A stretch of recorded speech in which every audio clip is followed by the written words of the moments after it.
Muy buenas tardes a todos. Muchas gracias por asistir esta calurosísima tarde del mes de mayo todavía, que parece mentira que estemos a 30 grados. Y bueno, pues sé que cuesta salir de casa, así que doble agradecimiento de que estén esta tarde aquí con nosotros. Hoy va a leer su discurso de ingreso en el Instituto de Estudios Madrileños don Julio Vélez. Él me dice que lo nacieron en Sevilla, pero con unos pocos meses que se vino al castizo barrio de Tetuán de las Victorias. Y me dijo, esto es imprescindible para presentarme a mí. Lo primero y más importante, verán su currículum, pero si yo no decía hoy que él es del barrio de Tetuán y ahora vive en Chamberí, creo que hoy no nos da la conferencia. Tras años en Salamanca y un periodo internacional que le llevó al Reino Unido y a Estados Unidos, reside ahora en el barrio de Chamberí, no menos castizo desde luego que el de Tetuán. Es doctor por la Universidad de Chicago en el año 2002 y por la Universidad de Salamanca en el año 2008. Julio Vélez Sainz es catedrático de la Universidad Complutense de Madrid. Ha sido Ramón y Cajal en la Universidad Complutense y asistant professor de la Universidad de Massachusetts. Visitante en Brown Visiting Profession y en Toulouse, en Georgia, en Ambato, en Chicago, y publica tanto en español como en inglés sobre autores clásicos y contemporáneos. Ha escrito 200 ítems de investigación y transferencia en 9 monografías, 8 ediciones críticas, 17 libros coordinados, más de 140 artículos y capítulos de libros de investigación, una treintena de reseñas y unos 70 artículos de divulgación. Ha dirigido 7 proyectos I+D, tanto nacionales como internacionales. Sus últimos libros incluyen una historia del teatro y las artes escénicas del siglo XVI en el ámbito hispánico, en cátedra, y una monografía sobre la apropiación y vigencia de los clásicos teatrales hispánicos, que esto es en Kassel, ¿no?, donde lo has hecho, en Reisenberger. Es actualmente presidente de la Asociación Internacional del Teatro Español y Novohispánico de los Siglos de Oro y representante de la Universidad Complutense de Madrid en el consorcio Una Europa, en una sección de Industrias Culturales y Creativas. Ha sido director del Instituto de Teatro de Madrid de la Complutense desde el año 2016 al año 2024 y es actualmente codirector del Seminario de Estudios Teatrales. Dirige varias colecciones y series de publicaciones, como un ejemplo, Teatro y Artes Escénicas de la editorial Cátedra o la revista cultural y de pensamiento, La Pluma. Ha estrenado obras en los festivales de Almagro y Alcalá, en los teatros del Canal y en el Museo del Prado. En la última ha dirigido 3 proyectos de investigación sobre el hecho teatral madrileño en la actualidad. Director, Plataforma Digital para la Investigación y Divulgación del Teatro Contemporáneo en Madrid, y entidad financiadora fue la Comunidad de Madrid. No hace falta todo el orden. Exactamente. Varios Muy bien. Y investigador principal y coordinador de Cartografía Digital, Conservación y Difusión del Patrimonio Teatral de Madrid Contemporáneo. Investigador principal y coordinador de constelaciones y redes digitales como herramientas para la documentación y análisis del patrimonio teatral.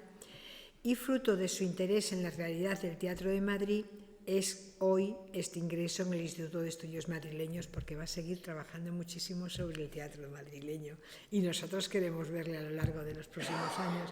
Muchas gracias, Julio. Bienvenido al Instituto de Estudios Madrileños. Estás en tu casa y ahora todo para ti. Bueno,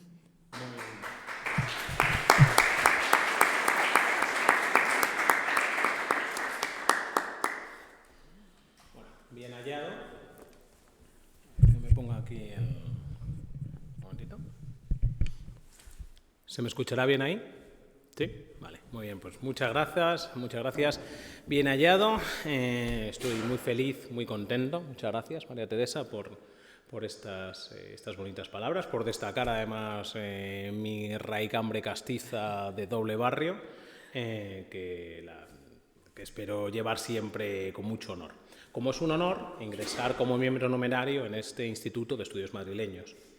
En primer lugar, les agradezco a todos ustedes venir aquí, porque con esta cachaza matritense de 30 y tantos grados en pleno mes de mayo, pues es muy de agradecer, porque al fin y al cabo aquello de hasta el 40 de mayo no te quites el sayo se está quedando pleistocénico, diría yo, ¿no? Porque ya en absoluto, ¿sí? Vale. En absoluto, o sea, esto es, vamos, dentro de poco ya estábamos comentando que en un par de semanas que tendremos la siguiente conferencia vamos a venir en Bermudas, en fin, relajaremos la etiqueta, porque si no, esto no se puede aguantar, ¿no? Quisiera agradecerle a todos los miembros del Instituto de Teatro Madrileño, no, qué manía, como he estado tanto tiempo en el Teatro Madrileño, del Instituto de Estudios Madrileños, que me hayan permitido unirme a esta prestigiosa institución, y de manera muy específica a José Manuel Lucía Mejías, quien presentó mi candidatura el año pasado, y este es un honor. Quisiera agradecer asimismo a nuestra presidenta, María Teresa Fernández Talaya, la encomiable labor que lleva realizando todo este tiempo para conjuntar, habrán visto en el roster de todos los que hemos venido a hablar, un conjunto de investigadores que han presentado trabajos muy diversos que han ido de lo más anecdótico a lo más general y siempre interesante, divertido, ¿no? Y que nos sirven para unirnos como madrileños que somos, ¿no? En ese sentido, mi trabajo a lo mejor difiere un poco de lo que han venido haciendo, porque yo no voy a tratar de una cuestión, digamos, de historia de Madrid, que es lo que he visto en las últimas conferencias que han hecho, sino más bien de actualidad, de la realidad del Teatro de Madrid en su comparación con otras capitales europeas. Esto es fruto de, en realidad, de una serie de investigaciones que llevo realizando junto con un conjunto de personas de distintas universidades unos 10 años en 3 proyectos de investigación. Los proyectos de investigación que eran así muy largos y muy pesados, si tuvieran en algún momento interés, prácticamente todo está volcado en la página web teatrero.com. Ahí tenemos prácticamente todo. En primer lugar, Teamad, ahí estuvo Jorge, ¿verdad? Estuvimos unos cuantos, Cartemad y ahora Constemad, los acrónimos estos terribles que utilizamos en los sistemas de investigación. Se trata de proyectos en colaboración con las universidades de Alcalá, Autónoma de Madrid, Carlos III, CSIC y la Universidad Nacional de Educación a Distancia a lo largo de toda esta serie de fases, ¿no? Nos encontramos actualmente en la tercera, en la que esperamos crear una interfaz que permita la visualización clara y correcta de los principales agentes teatrales en la comunidad, es decir, directores, espacios, programadores, actores y otros profesionales por medio del sistema de las constelaciones. Este modelo que reconocerán por los periódicos, en el cual uno se acerca a una directora, por ejemplo, Elena Pimenta, que está ahí, y podemos localizar cuáles son los espacios en los que ella suele estrenar, con qué actores trabaja más. Si vamos con Carmelo Gómez, por ejemplo, con el que ha trabajado en varias ocasiones Elena, iríamos a Carmelo y veríamos con qué directores ha estado trabajando Carmelo, etcétera, ¿no? Una fase interrelacional que nos permite ver un poco las redes del teatro, específicamente de la comunidad. Además, es el modelo constelaciones y de nodos, se llama.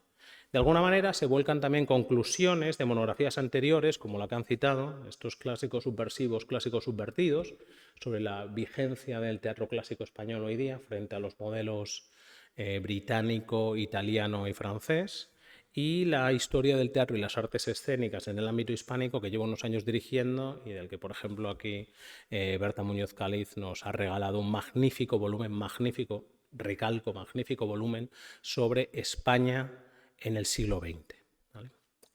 En este presente trabajo voy a intentar hacer un conjunto de datos muy amplio. Los voy a intentar hacer inteligibles para que ustedes los vean bien y espero no aburrirles demasiado, ¿no? Porque ya bastante tenemos con este calor.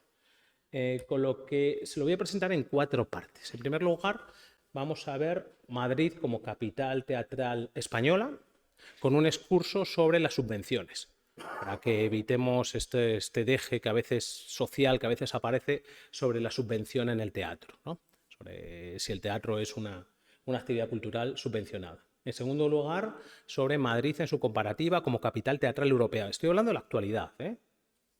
de momento. En tercer lugar, el patrimonio inmaterial fundamental, uno de los patrimonios inmateriales fundamentales que tenemos en la Comunidad de Madrid, que es el legado del siglo de oro en su comparativa europea, es decir, con los otros teatros clásicos, el teatro clásico francés, el teatro clásico inglés y el teatro clásico italiano. Y finalmente, con el patrimonio material, los espacios teatrales en Madrid en su comparativa europea. ¿Vale? Les pido un poquito de paciencia, acompáñenme en este viaje, intentaré no marearles mucho con cifras. Lo primero que me interesa que vean es este sistema, este gráfico de Tarta, en el que vemos, nos preguntamos si la Villa de Corte es también la capital teatral de España. Y yo creo que los datos dejan poco lugar a dudas, ¿no? Todos los datos existentes, todos, muestran una muy ventajosa situación de la comunidad dentro del Estado español al respecto del hecho escénico. De hecho, la comunidad ocupa aproximadamente la mitad de las producciones, la mitad de la recaudación y la mitad de los espectáculos que se producen, con oscilaciones, que se producen en el total de España, a partir de las dos fuentes más fiables que hay. El anuario SGAI de las artes escénicas, musicales y audiovisuales y la encuesta de hábitos y prácticas culturales. He seguido las ediciones desde el año 2012 hasta nuestros días. Lamentablemente he de decir, y aquí he de pegarle un pequeño tirón de orejas, aprovecho que es público, a la SGAE, porque nos dan los datos, pero no nos dan la filigrana del dato. Y la filigrana del dato sería fundamental para poder establecer estas interrelaciones que les comento antes. Es decir, Elena Pimenta, dónde estrena, cuándo estrena, con quién estrena y a partir de dónde van saliendo los distintos ingresos. Eso para... Más allá del cotilleo, es fundamental para entender cómo funciona una industria cultural, como lo que es Yo soy muy práctico, he de decir, que a mí me gusta hablar de la pasta y me gusta, porque me parece que es la base de las cosas. Y si uno, y generalmente en filología, soy filólogo, tendemos a hablar como de grandes ideas que se acaban perdiendo como nebulosas, ¿no? Y si no tenemos la base material, dejamos de tener la base social y cultural, a partir de la cual en muchas ocasiones los aparatos culturales funcionan, ¿no? Dentro de las artes escénicas, en general, incluiríamos el circo, la danza y otras, el teatro ocupa la mayor actividad económica, un 93,3% del global a nivel nacional, y un 86,6% del total de la recaudación. En fin, los datos son muy claros. Las comunidades autónomas con mayor número de representaciones escénicas en España en 2023 fueron Madrid, con 15.000 representaciones, un 33% del total, Cataluña, con 9.000, un 21%, la Comunidad Valenciana, con 3.500, un 7,9%. Estas tres comunidades autónomas concentraron prácticamente el 75% casi el 80% de la actividad. Si le damos la vuelta, lo que nos encontramos si queremos analizar el teatro en el ámbito nacional es justo lo contrario. Lo que se necesitaría en el ámbito nacional en términos teatrales es más teatro en lo que hoy denominamos la España vaciada, porque nos encontramos que más allá de los núcleos urbanos, en primer lugar que el teatro es un fenómeno fundamentalmente urbano y el teatro es un fenómeno fundamentalmente situado en ciudades de más de medio millón de habitantes e incluso estamos dejando fuera algunas ciudades de más de medio millón de habitantes importantes, del estilo, por ejemplo, de un Bilbao. Por supuesto, las capitales de provincia castellanas o las capitales de provincia del conjunto del Estado quedan muy mal situadas con estas cifras, ¿no? El Madrid, en 2023, recauda 78 millones de euros, 5,6 millones de euros más que en el 2022. Le sigue Cataluña, con un 21% de lo recaudado, unos 34 millones de euros, que incrementa un 10% más que lo anterior, y el resto de las comunidades quedan ya muy lejos. La siguiente va a ser Andalucía, con un 6,2% del total de lo recaudado. Claro, pero estamos comparando entonces Madrid, 7 millones, Cataluña, 9 millones de personas, Andalucía, 9 millones de personas. Y el resto del Estado español, ¿no? Yo creo que queda todo bastante claro. En términos generales no queda. No, Madrid, pues nos llevamos la palma. O sea, no es una cuestión esto tampoco de sacar pecho, porque es una realidad y en cierto sentido también habla de un cierto centralismo al respecto de la administración del teatro en general. Por ejemplo, las compañías dependientes del INAEM, el Centro Dramático Nacional, la Compañía Nacional de Teatro Clásico y demás, tienen sus sedes aquí. Y eso también favorece esto. ¿Qué ha ocurrido? Esto en un tiempo me interesó mucho. ¿Qué ha ocurrido con el teatro en pandemia? El teatro en pandemia, como pueden imaginarse, la pandemia afectó sobremanera fundamentalmente a las artes escénicas y performativas, o sea, las artes musicales en directo y el teatro, danza, circo y demás, porque dependen de la presencia, fundamentalmente. Pensé durante un tiempo, además, que iba a haber un modelo de explotación virtual, digital, híbrido. Me da la sensación de que no se llegó a desarrollar, hubo algunos experimentos interesantes. En Madrid tenemos una serie de experimentos, yo creo que el más destacado fueron los del Teatro de la Abadía, que hizo una serie de cosas curiosas, pero se quedó en una pequeña flor de un día. Como ven, la evolución de la recaudación teatral por comunidades autónomas ese mismo año pues muestra un descenso bastante brutal y he de decir que una recuperación no total, no completa, ni con los datos al respecto de 2018 y mucho menos con los datos al respecto de 2008, que son los mejores datos económicos que tiene el teatro en España.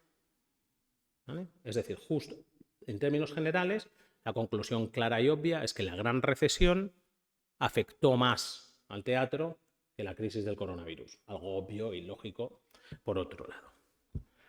¿Es esto algo nuevo? Pues no.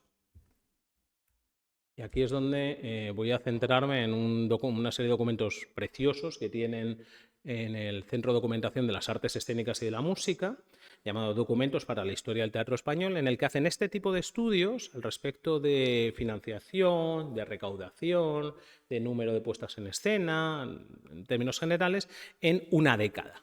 La década de los 40, del 39 al 49. Aprovecho esto aquí para intentar animar al Centro de Documentación de las Artes Escénicas de la Música en que continúe, porque me parece que aquello fue un trabajo extraordinario. Cuando se cruzan estos datos, como hizo, por ejemplo, Cristina Santolaria Solano, que es la autora del año 1949, nos queda bastante claro la actividad escénica en Madrid y Barcelona entre estos años, ¿no? Aproximadamente en Madrid se identificaron 21 espacios escénicos fijos de programación regular, con muchos espacios que hoy continúan: el Español, el María Guerrero, el Lara, el Calderón, el Reina Victoria. Todos estos son teatros que continúan, ¿no? Hubo una notable cantidad de espacios temporales y ocasionales, como el Lope de Vega, la Gran Vía, el Monumental Cinema. En total, Madrid ofreció 107.000 funciones entre 1939 y 1949. Aunque disponía de teatros importantes como el Gran Teatro del Liceo y el Teatro de la Comedia, que continúa hoy, la cantidad total de funciones y estrenos fue inferior en Barcelona fue inferior a la de Madrid. Los términos generales, y eso lo pueden ver en el trabajo de Cristina Santolaria, es aproximadamente Madrid superaba a Barcelona en un 20%. Se ha ensanchado, más o menos a la par que las Copas de Europa, diría yo. Más o menos. Se ha ensanchado de una manera muy significativa. Quisiera cerrar esta sección con un pequeño excurso sobre la reiterativa y a veces enfadosa relación que se ha establecido de manera muy interesada y muy ideologizada entre las subvenciones y las artes escénicas. Los datos remiten de manera insistente en que la actividad teatral en todo el Estado y, por supuesto, en la Comunidad de Madrid no solo no está subvencionada, sino que tiene un retorno magnífico. Es decir, el ROI, el Return of Investment, el retorno del euro que recibimos todos los españoles por cada euro invertido en teatro es de 6 por 1.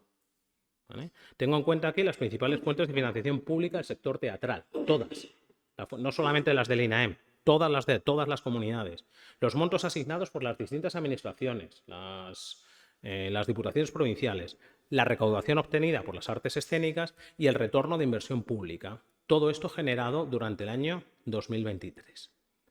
En términos generales, las subvenciones públicas al teatro en España provienen principalmente del INAEM, de las comunidades autónomas, fundamentalmente Madrid, Aragón y Euskadi, las administraciones locales, fundamentalmente este ayuntamiento y la Diputación de Zaragoza. El total estimado de subvenciones públicas destinado al teatro y artes escénicas es de 22 millones de euros. El total de recaudación en ese mismo año es de 160. A este valor representa además un crecimiento del 8,7 con respecto a 2022. El ROI, por lo tanto, queda en el ROI invertido, del dinero público invertido en el sector teatral, fue, por lo tanto, el 612,9%. Esto indica que por cada euro invertido sacamos 6. Si esto es cierto para el Estado español, lo es todavía más para la Comunidad de Madrid, porque el total de subvenciones de la Comunidad de Madrid y del Ayuntamiento de Madrid es inferior al resto. El Ayuntamiento de Madrid tuvo un total de subvenciones de 2,2 millones en conjunto entre la Comunidad de Madrid, entre Ayuntamiento y Comunidad, y una recaudación de 54.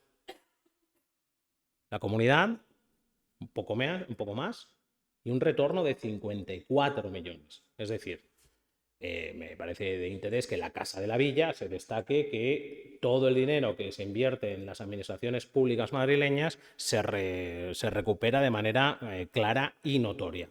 Y esto no lo digo yo, pues está ahí, o sea, son datos, ¿no? Me interesa recalcar este aspecto porque en la propia Asamblea de Madrid ha habido grupos parlamentarios que han puesto en duda los beneficios sociales y económicos de la actividad teatral de la comunidad en el ayuntamiento. Visión, repito, que solo se sostiene desde un desconocimiento supino de las industrias culturales y creativas de esta comunidad. Hagan sus deberes, señorías. Más bien correspondería a los responsables políticos ayudar a fomentar lo que voy a tratar en el siguiente punto. Madrid como capital teatral europea. Si realizamos una comparación entre 6 capitales europeas, las principales, Madrid, París, Londres, Roma, Lisboa y Berlín, encontramos unos datos bastante interesantes. Ese análisis busca ofrecer un marco de referencia para comprender la dimensión cultural y económica del teatro en el entorno urbano, esto es importante, urbano, europeo contemporáneo. Y de nuevo, no he estudiado los casos francés e italiano, algo más he estudiado el caso inglés, que es todavía más centralista que el modelo, que el modelo español, pero esta dicotomía entre el teatro en la ciudad y el teatro en provincias es notable, ¿vale? Entonces, no es un fenómeno exclusivo de España, es general. Los datos incluyen asistencia anual, los datos que he estado manejando, incluyen estimaciones sobre asistencia anual al teatro, recaudación, precio medio de entrada, que eso es interesante porque nos presenta dos modelos distintos de hecho teatral, y una distribución entre el teatro público y privado, para ver cómo funciona y si el teatro público realmente sostiene al teatro privado o no. Londres, estos son los datos en resumen, así un poco grosso modo, ¿no? Pero se ven más fácilmente así. Lo de medio es Londres. Londres es la capital teatral mundial. El año pasado superó a Nueva York. Esto quiere decir que el East End, el modelo del East End de los grandes musicales y grandes espectáculos, ha superado al modelo de Broadway. Y eso ha ocurrido por vez primera, que yo sepa, a lo mejor me equivoco, pero que yo sepa en la historia. En estos términos encontramos que el volumen de Londres queda muy por encima del resto, yo creo que es obvio, ¿no? Especialmente por el número de asistentes y recaudación, fundamentalmente por el West End y el East End, ¿no? Madrid y París mantienen una red teatral amplia y consolidada, y finalmente Roma y Lisboa muestran señales de recuperación pospandémica, aunque están nada más dubitativos. Y he de decir que, frente a lo que uno se esperaría, he encontrado una dificultad enorme de datos alemanes. O sea, me ha costado, o sea, no sé, yo no creo que Berlín esté así. No lo creo, pero es que los datos que recibo de Berlín son rarísimos. O sea, de repente me dicen que un año, en el 2018, tienen cientos de millones de asistentes a obras, no ofrecen el dato ni el detalle del dato y no lo vuelven a ofrecer luego. Entonces, no sé. O sea, Berlín, la verdad es que se me escapa. No sé muy bien qué ha pasado ahí, ¿vale? En términos generales, Madrid cuenta con una asistencia anual de unos 4,2 millones de espectadores, la recaudación de 86 millones de euros. Esto es el mismo año. Existen unas 150 salas activas, tanto públicas como privadas, de distintos tamaños. Esto es una cosa que va a diferenciar el modelo teatral madrileño del resto, ¿vale?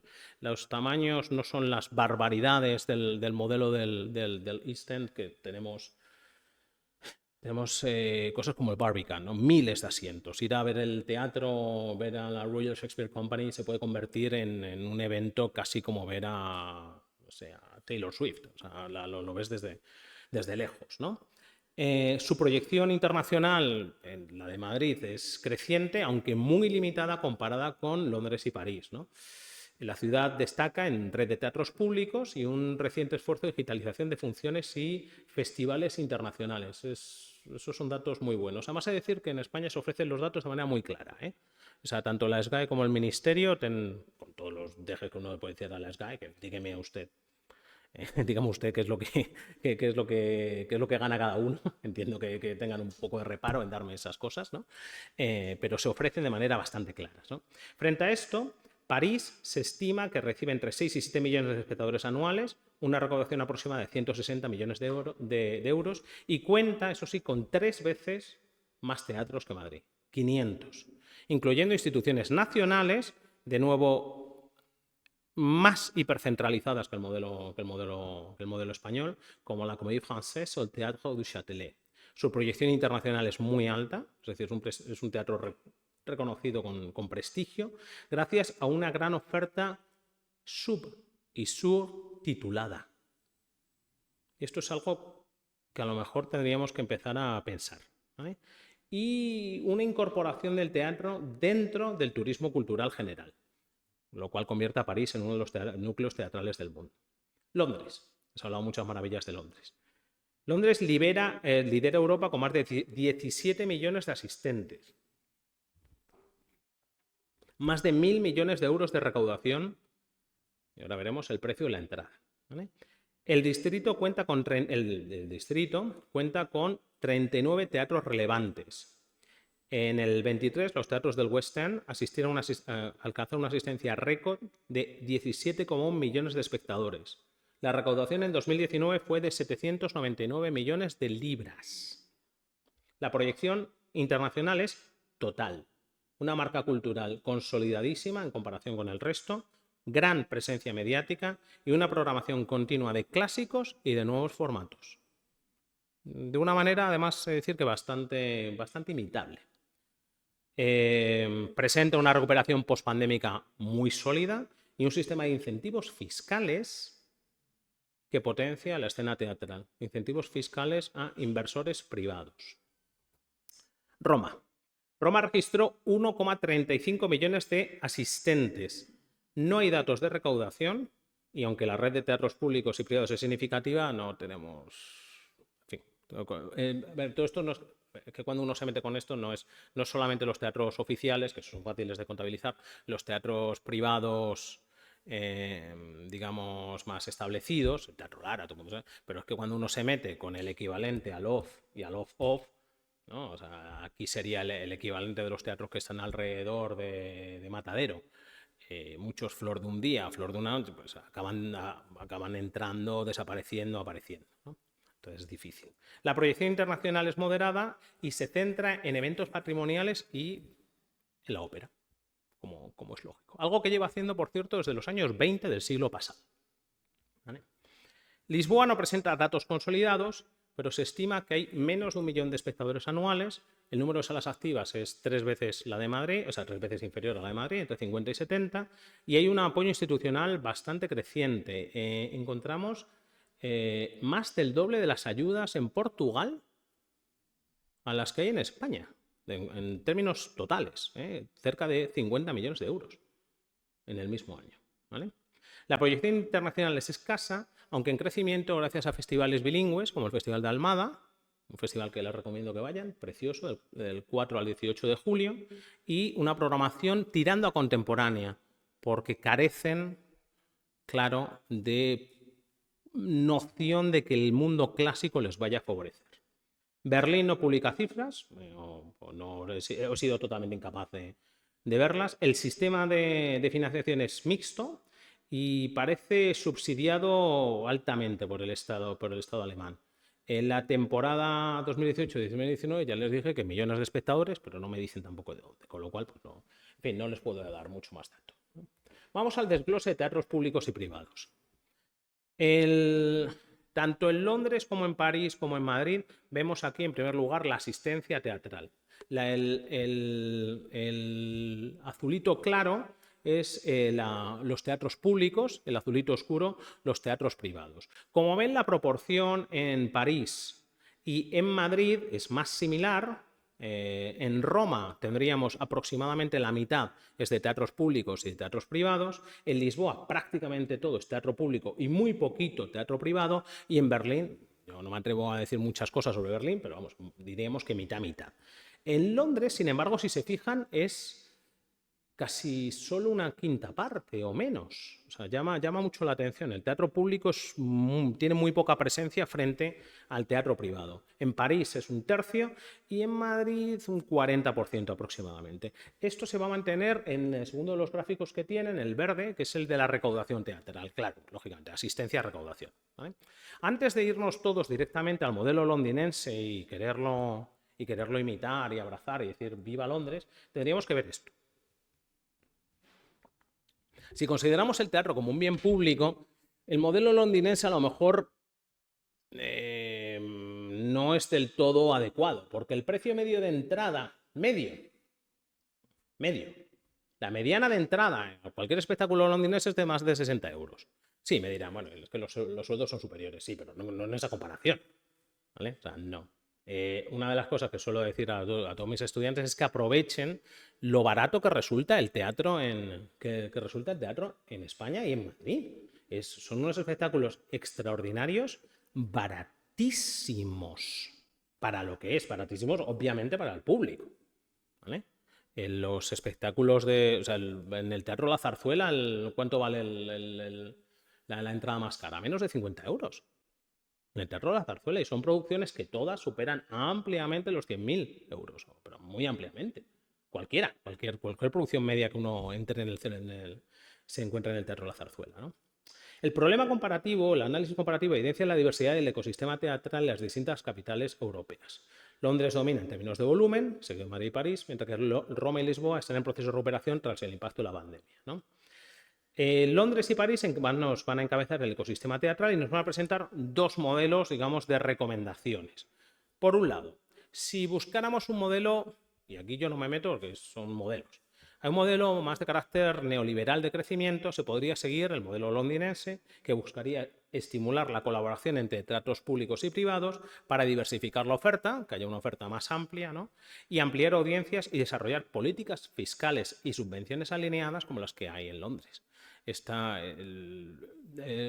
es una viejísima, antiquísima petición del sector en general, que es la ley del mecenazgo, o sea, la creación de una ley del mecenazgo que esté bien regulada y que permita una política fiscal, digamos, interesante para distintas empresas, ¿no? para meterse ahí. Si tomamos como modelo el francés, como referente que es más de corte social, se podría buscar una gobernanza estratégica del teatro madrileño, cosa que tienen en París y no tenemos, es decir, una especie de núcleo general que aúne todas las instituciones que están involucradas en el impacto del teatro en Madrid. Por supuesto, lo nacional, el INAEM, pero también la Comunidad de Madrid, también las salas privadas, también el Ayuntamiento de Madrid, también las salas pequeñas, también las distintas productoras, etcétera, ¿no? Se debería buscar la rehabilitación de espacios, porque un tercio de los espacios de París no parece adecuado si queremos crecer a ese nivel, ¿no? Y una apertura, y a esto se nota, de salas, de mayor número de salas en barrios periféricos, que es de nuevo donde se sitúa uno de los problemas del Teatro en Madrid, ¿no? Ahora mismo estoy desarrollando una propuesta de estrategia doble de crecimiento del Teatro de Madrid que busca aunar lo utópico por un lado, ¿no? y lo pragmático, porque al fin y al cabo uno no logra cambiar nada si no tiene en cuenta esto. De cualquiera de las dos maneras, la promoción del teatro en Madrid creo que debe pasar necesariamente por dos parámetros. En primer lugar, el del patrimonio material que tenemos, y ahí se deben tener en cuenta la realidad de los espacios teatrales en Madrid en su comparativa europea, y por el otro, el inmaterial, el legado clásico español, también es su comparativa europea. En cuanto al patrimonio material, si tomamos como ejemplo Madrid, París, Londres y Berlín a partir de sus espacios teatrales, podremos encontrar una comparativa que nos deja un regusto positivo. Madrid alberga el que posiblemente sea el teatro más antiguo en uso continuo de Europa, el Teatro Español, que se fundó en 1583 como Corral del Príncipe. El año pasado, además, el Teatro Español hizo un libro conmemorativo precioso con la editorial Cátedra, en el que trazaron todas las vidas, ¿no?, del teatro español. Ha sido muy modificado estructuralmente a lo largo de los siglos, pero conserva ubicación original y función como espacio escénico. Claro, pero es que todos los edificios han sido modificados, ¿no? Su historia, claro, está íntimamente ligada pues, al Lope de Vega, Calderón, etc. Otros espacios, como el Teatro de la Cruz, aunque fueron emblemáticos, pues, desaparecieron, ¿no? Lo cual dejaría al Español, digamos, como la punta de lanza, digamos, de este proyecto de recuperación del teatro material, ¿no? El Teatro Real también presenta detalles interesantes porque normalmente se sitúa el Teatro Real, el nacimiento del Teatro Real fue hace poco, o sea, en el 18. En 1818, pero anteriormente había tenido otras vidas, porque era el Teatro Real fue el Coliseo de los Caños del Peral y anteriormente el Corral de los Caños del Peral, y eso mantiene actividad escénica desde finales del siglo XVI, ¿no? También podríamos añadir el Teatro La Zarzuela, claro, que es de teatro de manera ininterrumpida, quitando guerras y demás, ¿no?, en 1856. Ahí los franceses suelen cuidar mucho sus cosas, esto yo creo que no va a sorprender a nadie, ¿no?, y se llevan la palma, al menos en cómo se mantienen los espacios del siglo XVII.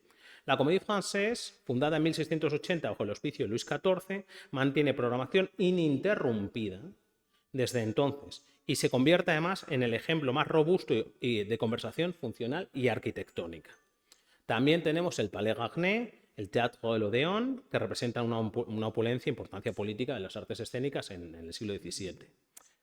Londres. Londres es un caso interesante porque es un caso en el que realmente el teatro más visitado es el Globe, que no es un teatro real, es una réplica, con lo cual su valor material es mínimo. Tendríamos que irnos al Theatre Royal Drury Lane, fundado en 1663, que es el teatro de uso continuo más antiguo de la ciudad. No obstante, ha sido reconstruido varias veces y la estructura actual es de 1812, ¿vale?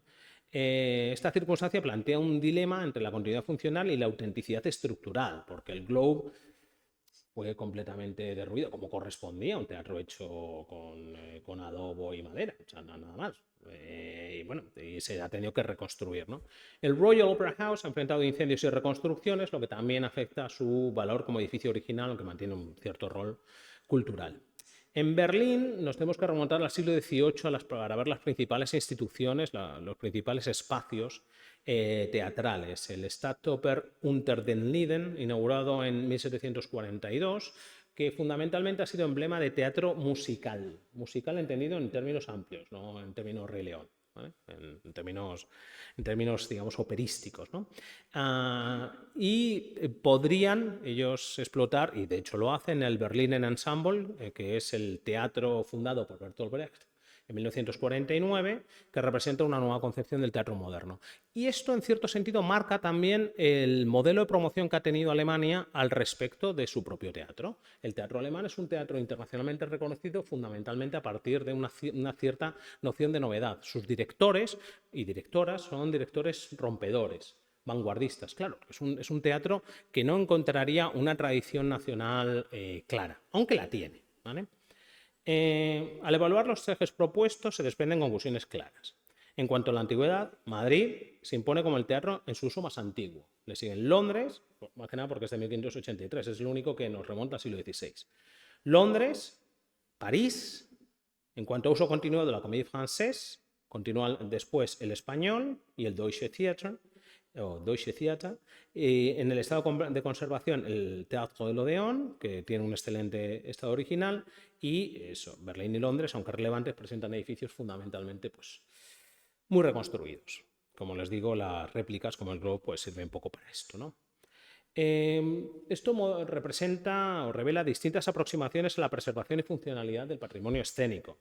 Mientras Madrid y París priorizan la continuidad de las estructuras originales, Londres apuesta básicamente por reconstrucciones evocadoras, ¿no? Y Berlín por su adaptación al contexto histórico-político. El último aspecto es el patrimonio inmaterial. Y ahí es donde Madrid se convierte en Londres. Otro aspecto ineludible en cuanto a la promoción del teatro en Madrid es la puesta en valor de su patrimonio inmaterial. La actividad escénica en Madrid encuentra varios claros momentos álgidos históricos y una tradición inmaterial continua. Por un lado, podríamos destacar el inmenso caudal teatral que se realizó en la Edad de Plata.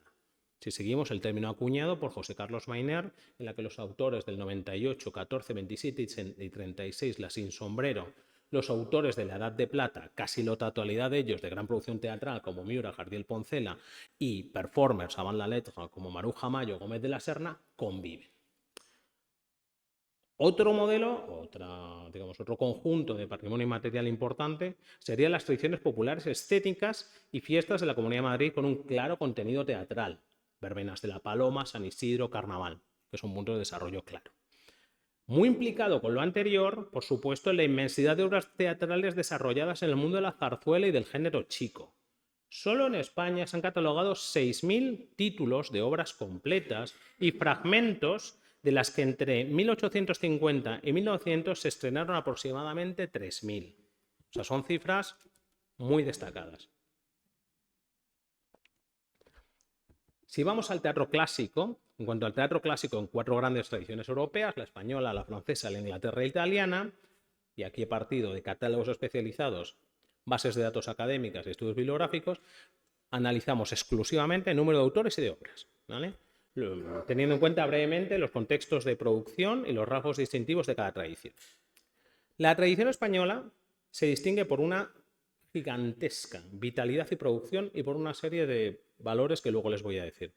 El catálogo más aproximado, más interesante que hay es el de Héctor Urzaiz, que documenta 1.100 autores teatrales en el siglo XVII, solo en el siglo XVII, no estamos hablando del siglo XVI, que es además mi siglo de especialización, donde habría que añadir otras 800 obras, ¿vale? Y unas 10.000 obras dramáticas, ¿vale? Entre comedias, autos sacramentales y piezas breves. El teatro francés, la base de datos es Théâtre Classique y los registros de la Comédie Française, que recogen 1.000 obras teatrales conservadas y unos 200 dramaturgos, entre ellos Corneille, Racine, Molière. En Inglaterra, en el periodo comprendido entre 1558 y 1642, según British Drama, ¿no?, a catalog editado por Martin Wiggins, se escribieron unas 3.000 obras, de las cuales quedan 543.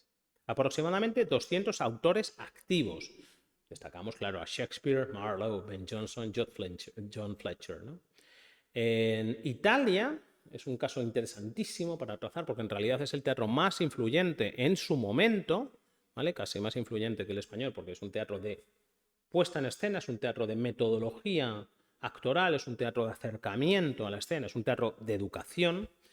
Estaría marcada por 3 corrientes principales: el teatro erudito, la comedia del arte y el surgimiento de la ópera, y no tenemos un catálogo unificado.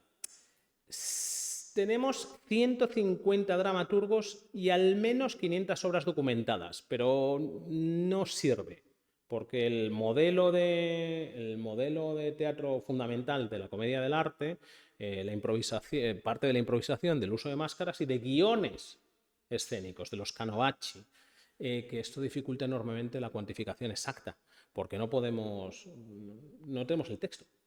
Lo que tenemos es un teatro interesantísimo, performativo, en el que tenemos un guión y a partir de ahí se desarrolla la obra.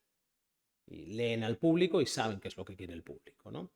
Se puede destacar autores, si queremos buscar autores, como Gian Battista Andreini, Giulio Strozzi o Monteverdi, claro, con la ópera. La comparativa yo creo que deja claro la preeminencia de unos y de otros. España sobresale tanto en número de autores como en volumen de producción y refleja un sistema teatral popular e hiperarraigado. Esto se enlaza además con el punto anterior, con el patrimonio material. Para la década de los 80 del siglo XVI encontramos tres teatros, tres corrales de comedias con actividad continua en Madrid. Desde que en 1565 el Consejo de Castilla permitió la creación de la Cofradía de la Sagrada Pasión y Sangre de Jesucristo, la Cofradía de la Novena, que vestiría y daría de comer a los pobres y regiría un hospital para mujeres desamparadas, encontramos un conjunto monumental importantísimo de representaciones teatrales. Entre 1565 y 1572, los cofrades tuvieron el derecho exclusivo para proveer los espacios de todas las representaciones de comedias que se llevaran a cabo en Madrid. El texto magnífico de José Subira sobre la Cofradía de la Novena, que es todavía el texto que se sigue utilizando, tiene décadas sin editar. Y aquí quisiera hacer un llamamiento para reconocer ese texto es fundamental. Necesitamos todavía más estudios sobre la Cofradía de la Novena y necesitamos mayor conocimiento sobre esto. Las cofradías alquilaron patios de edificios vecinales, corrales, que se empezaron a conocer a partir del apellido del propietario, y así tenemos el Corral de la Pacheca, que había pertenecido a Isabel Pacheco, que estuvo activo entre 1565 y 1583 en la calle del Príncipe, también el Corral del Príncipe y el Corral de la Cruz. Tenemos unos datos muy amplios sobre todo esto, pero es algo bastante conocido, ¿no? Ya estoy acabando. ¿Qué caracteriza al patrimonio inmaterial del siglo de oro frente a sus coetáneos? Más allá de la inmensidad. En primer lugar, frente al modelo francés e inglés, y posiblemente el italiano, que es un modelo profundamente europeo, el teatro clásico español es global. Es el único de estos 4 teatros que cuenta con puestas en escena en Madrid, en Roma, en Ámsterdam, en Filipinas y en México. En Filipinas encontramos puestas en escena de obras de Lope de Vega traducidas al tagalo. En México tenemos obras de, por ejemplo, Antonio Mirada Amezcua, Pedro Calderón de la Barca y Lope de Vega, traducidas al náhuatl por don Bartolomé de Alba Ixtlilxolitl, un mestizo descendiente de la nobleza náhuatl por parte de madre y de colonizador por parte de padre, que tradujo varios textos de carácter fundamentalmente educativos.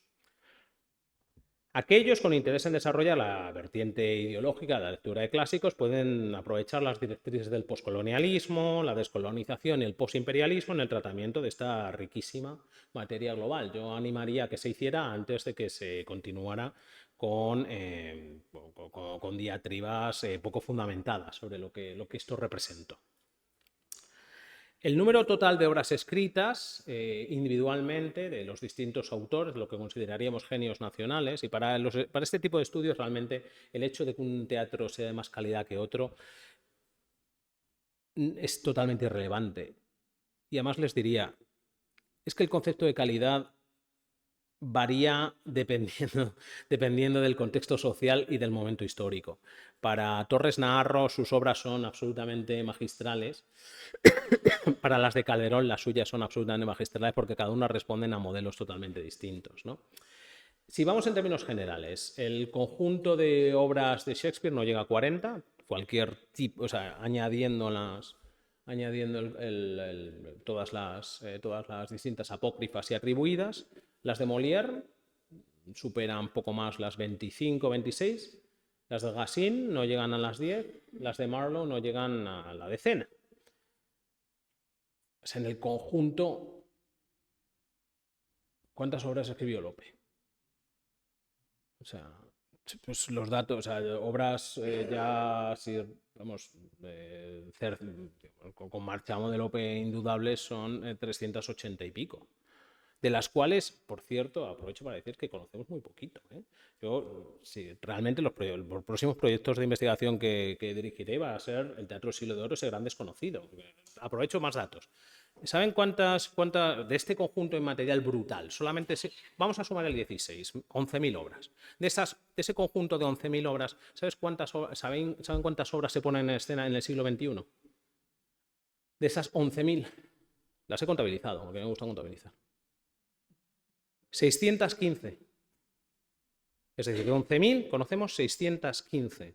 Sin contar que 25 de estas son distintas versiones de La vida es sueño, o del perro del hortelano, o que hay unas 45 o 50 versiones de Don Quijote, entendido como obra teatral, rehechas para los fastos de 2005. Es decir, ¿conocemos qué? ¿Un 10%? Yo como especialista, y soy un especialista, he leído unos cuantos cientos de obras, pero no he llegado a leer 1000, yo estoy seguro, vamos, seguro. Y entender, y poner en escena en mi mente, y levantar, ¿cuántas? O sea, el teatro del siglo de oro es absolutamente inabarcable.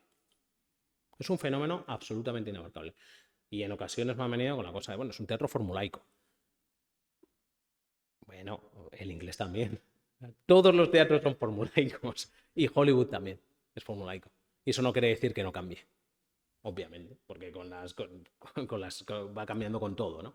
No es lo mismo ser mexicana o novohispana y escribir como Sor Juana, que ser mestizo, que ser judío. De todo esto tenemos. ¿Queremos mujeres? Hay. ¿Queremos mujeres protagonistas? Hay. ¿Queremos personajes racializados escritores? Hay. ¿Queremos personajes racializados protagonistas? Hay. Lo que queramos, lo hay, porque es inabarcable. Hay tantos teatros del siglo de oro como nos podemos construir en la mente, porque nunca llegaremos a conocer eso en su totalidad. Esto lleva también al siguiente punto. Su riqueza de transmisión manuscrita e impresa es altísima. Lope de Vega cuenta con cerca de 30 comedias firmadas por su puño y letra, o sea, indudablemente de Lope, firmadas por él y llevadas a la imprenta. Calderón, unas cuantas. Molière, Corneille, Racine, Shakespeare y Marlowe tienen 0 en total. Lo más cercano que tenemos de Shakespeare a conocer es unas líneas que se le atribuyen a él o a un tal sospechoso escribano en una obra atribuida llamado The Book of Sir Thomas More, el libro de Thomas More. En cuarto lugar, solamente por la inmensidad, el teatro clásico español y en español es muy superior en riqueza estrófica. Y esto es un dato que no se suele soslayar suficientemente. El teatro isabelino usa el pentámetro yámbico carente de rima, en imitación del modelo clásico, lo que se denomina el verso blanco, que no es una buena traducción, o el blank verse, que imita bastante fielmente el verso latino senequista. El francés mezcla verso y prosa, y utiliza el alejandrino exclusivamente. Y claro, seguramente el italiano sería maravilloso, pero no nos quedan textos. Con lo cual no podemos saberlo, y lo más probable es que fueran en prosa, claro, porque eran improvisados, ¿no? Frente a estos, el teatro español tiene una impresionante variedad de estrofas que además acompañan la acción, el ritmo y la trama de la obra. Como dice Lope en muchas ocasiones, ¿no? Recordemos aquellos versos, ¿no?, del Arte Nuevo. Acomode los versos con prudencia los sujetos de que va tratando. Las décimas son buenas para las quejas. El soneto está bien para los que aguardan. Las relaciones piden los romances. Y aunque en octavas lucen por extremo, son los tercetos para cosas graves y para las de amor redondillas. Lo que esto nos quiere decir, si leemos un poco en términos de época, es que el público del momento estaba acostumbrado a la riqueza estrófica y que sabía oír, escuchar la música de la palabra, porque entendía que el ritmo de la décima era bueno para una queja. El A, B, B, A, C, C, a comer caramelo, a beber agua, a comer caramelos después de cenar. Eso es una regla memónica que le recomiendo a todos los estudiantes, ¿vale? Ideal para la queja, ¿no? El soneto, para aquellos que están esperando. ¿Por qué? Porque los dos primeros cuartetos nos detienen la acción, porque son meramente descriptivos y no vamos a encontrar acción hasta el terceto, con lo cual, aguarda. Es decir, hay una relación que diríamos en vieja escuela fondo-forma maravillosa. Los tercetos son para cosas graves porque la octava real ya está siendo superada. Porque la octava real es dificilísima. Hace poco he estado trabajando con estudiantes, y Elena esto lo sabe mejor que yo. Trabajar con cualquier actor para levantar una octava real es un dolor de muelas. Es duro, porque eso es un verso plúmbeo que tiene una sonoridad, igual que la sonoridad de la música del XVI evoluciona al respecto de nuestra sonoridad, el verso del siglo XVI evoluciona al respecto de lo que hoy entendemos como verso. Finalmente, es un teatro con una presencia insoslayable de la mujer. El número de actrices, directoras, autoras, en términos del momento, y dramaturgas en el siglo de oro compite fácilmente con las de hoy en día. Las de hoy en día, ¿eh? Solo en la década de 1580, de nuevo, recordemos, tenemos 3 teatros funcionando en Madrid en ese momento, contabilizamos más de 20 directoras de compañía. Luisa de Aranda, Bárbara Flaminia, Mariana Ortiz, Beatriz Hernández de Osorio, Jerónima Carrillo, María Imperia, Juana Vázquez, Juana de Prado, Ana María Sarmiento, Mariana de Abaca, Mariana de la O, Juana de Salazar, Micaela de Ángela, Jerónima de los Reyes, etc.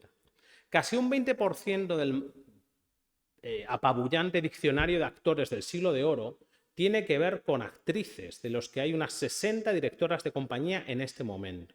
El conjunto de dramaturgas áureas empequeñece cualquier otro. Contamos con autoras de talla mundial como María de Zayas o Sor Juana Inés de la Cruz, pero también con Ana Caro de Mayén, con Ángela Acevedo, con Feliciana Enríquez de Guzmán, etc. Y aquí me van a permitir un poco de sorna y de ardor patriótico, que ante estos datos no me impresiona el teatro inglés. Por Dios, que no tenía una sola tía en escena. Que estaba prohibido. En fin, como vemos, los valores inmateriales, los valores que presenta el teatro clásico español como símbolo de la actividad teatral madrileña son valiosísimos. Y un estudio de las mismas características se podría hacer con los otros corpus documentales o corpora documentales que les estaba hablando, ¿no? La zarzuela, el teatro de la Edad de Plata o las festividades. Cada uno con sus propias características, ¿no?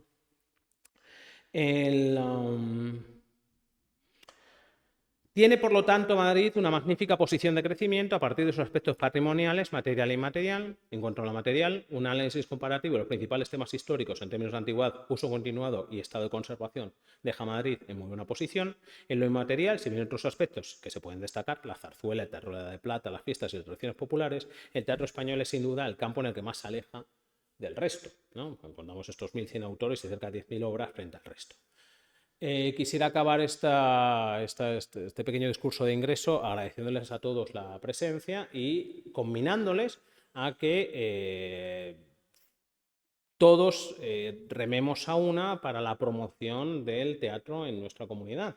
Como ven, valores indudables hay y hay capacidad de sobra y tenemos una serie de datos que son datos incuestionables, por lo tanto, que favorecen el posicionamiento de Madrid como capital teatral europea.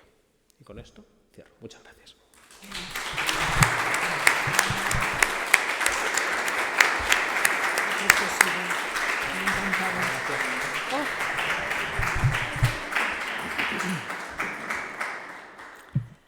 Pues yo he tomado nota, porque siempre que yo formo parte del Consejo de Cultura de la Comunidad de Madrid, y siempre que tenemos consejo es teatro, teatro, teatro. Es verdad que nuestro consejero es un hombre del mundo del teatro, Mariano de Paco, y entonces pues el corazoncito se le va hacia el teatro, indudablemente, pero hay que decir esto de la ley del mecenazgo alto y claro.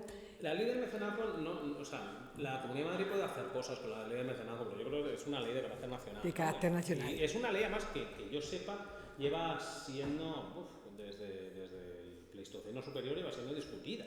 Entonces, no se acaban de aclarar por dónde ir. Y yo creo que el principal problema que tenemos ahí es el seguir el modelo londinense o seguir el modelo francés de una manera u otra, ¿no? Queramos ver como lo queramos ver. Pero bueno, remaremos todos a favor del teatro y poder poner un granito de arena. Como le tenemos a él aquí, pues Pues estupendo, porque te vamos a hacer trabajar. Bueno, yo saco todos los datos. Bueno, de momento te voy a hacer trabajar con lo que hemos hablado hace un rato de Sevilla y luego ya veremos a ver. Pues bienvenido al instituto. Bien hallado, muchas gracias. Y bueno, pues estamos encantados de tenerte con nosotros. Es verdad que este año ha entrado mucho filólogo, pero especialista en teatro. Ha sido menos, ¿verdad? Es menos. Tenemos una cosa que te la voy a dar en cuanto nos veamos para que le eches un vistazo. Nos ha llegado de la familia de José Fradejas. Sabemos todos que José Fradejas era el gran especialista en Lope de Vega, o uno de los grandes especialistas en Lope de Vega, y entonces ha dejado, un cuadernito como puede ser esto, donde escribía cositas, tonadillas. Él, saben todos que en la Biblioteca Nacional siempre se sentaba en la misma mesa, al lado de la ventana, y era sagrada porque era de don José. Entonces, allí tomaba notas y de repente decía, este es un Lope, y nadie discutía que fuera un Lope, porque lo había dicho don José, y entonces aquello tenía que ser un Lope de Vega. Pues me dijo su hija, que había quedado en su casa, ese cuadernito me lo ha dado por si el instituto quiere publicarlo con lo que él iba recogiendo. Con lo cual lo veremos juntos a ver qué te parece. Sí, perfecto. Vale. Muy bien. Y nada, muchas gracias a todos. La próxima semana vamos a tener con nosotros a Manuel Salamanca. Es profesor titular de Paleografía y Diplomática de la Facultad de Geografía e Historia de la Universidad Complutense. Y nos va a hablar de comisiones y patronatos.